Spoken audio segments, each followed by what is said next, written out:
Hey guys, my name is Vanessa Bernal, and me and my partner Sanaa Houston are going to be talking about Chapter 12 of the textbook, which is titled Romanesque Europe.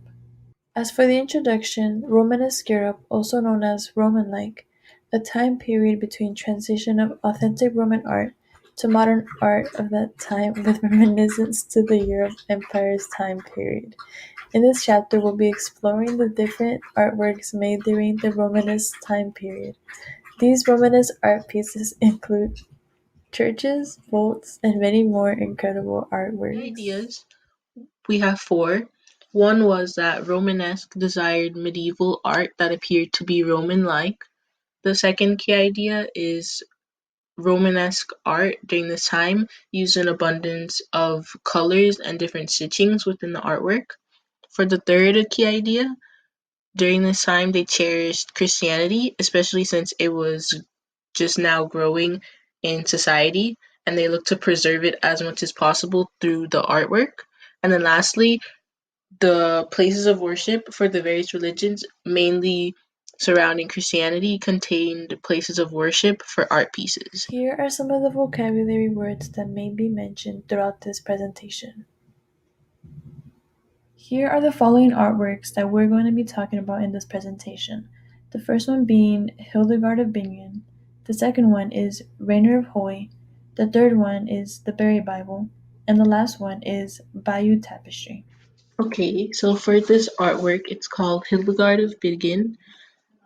Just a little background info. Hildegard of Bingen was a visionary nun and abbess. She lived a very long life since, as a nun, you're free from the duty of having children. And during this time, lots of women died during childbirth. Um, so she was born into a larger family. So around 7 or 8 years old, she was given to a monastery. And then later, Hildegard began receiving visions from God. And then one of the visions was that he wanted her to build a new convent. So even with retaliation from the monks of her current convent, she traveled and created her own convent. So moving on, we're going to talk a little bit about the significance of this artwork. So basically, Hildegard was the only woman to have her book in the Patrologe Cursus Completus, which is translated to complete works of the fathers of the church. And she was a visionary nun, writer, and preacher, and she also wrote lyrics and musical plays. And this is, I think, a big part of this being so significant is her being a woman, because during this time, women were not allowed the same freedoms and they weren't held at the same standards as men. Now for the actual artwork. In this image shown, Hildegard is shown with a wax tablet receiving her visions and writing them down. As you can see above her head are red squiggles, and these are known as tongues of fire from the Holy Spirit. These show that Hildegard is receiving her vision from the Holy Spirit. And as you look to the right, you can see an elderly man. This is a priest who is there to prove the visions that Hildegard is receiving so that they can be admitted into the church. A little bit about the context and form. The form of is a painting and it utilizes various colors that are very vibrant, as you can see. The function of this art, it highlights Hildegard receiving her visions, and then the content of this painting is um, Hildegard receiving messages from the Lord, which relates to Christianity. And then the context for this artwork is to relay what Hildegard was most known for during her time. This artwork is known as Scivias. It's a manuscript short for Sky Vias Domini, meaning know the ways of the Lord. Information regarding the actual artist of this painting is unknown, but people have a lot of different interpretations and ideas.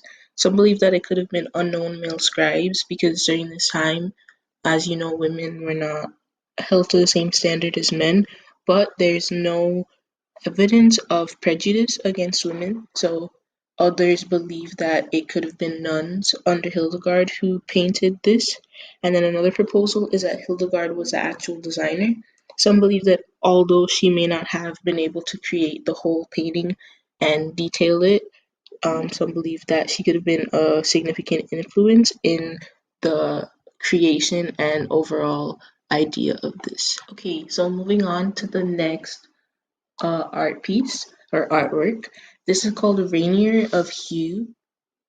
This was a baptismal font originally placed in Notre Dame des Fonts, but as you can see in this image, the baptismal font has sculpted figure seams and below there bronze oxen who support the font. Originally, there were actually 12 oxen, but now only 10 remain. A little background information regarding the size. The baptismal font is around 2 feet tall and about 31 inches wide. And on the baptismal font, you can see how the water rises up with a kind of funnel. And in addition to how Christ is sculpted as sort of a half figure symbolizing his youth slash birth. Now, moving on to the interpretation, the baptismal font reproduces the molten sea standing on 12 oxen. This is a quote can be found in 1 Kings 7:23 through 24. This is a verse that is from the Old Testament, and king was to have a molten sea being supported by 12 oxen. This baptismal font is like a reinterpretation of Jesus' baptism, where the 12, now 10 oxen were to symbolize the 12 apostles or followers of God. So for the artwork, moving on to the appearance, as you can see, the sculptures carved in the baptismal font are actually there to represent the actual baptism being taken place, in addition to also showing how Saint Peter baptizes Cornelius, the Roman centurion, and lastly Saint John the Evangelist baptizing the Greek philosopher Crito. On the baptismal font, you can see how the water rises up with a kind of funnel or wave, in addition to how Christ is sculpted as a half figure.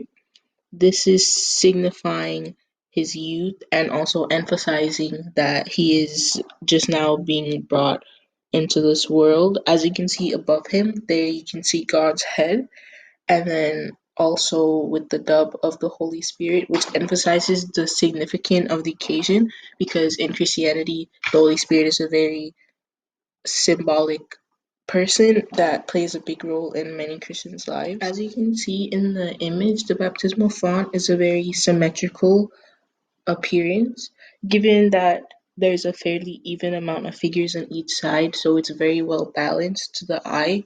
You can see that it has a very calm classical composition overall, which can be seen by the idealized and well proportioned figures, which contrasts and compares with the Romanesque feel of things.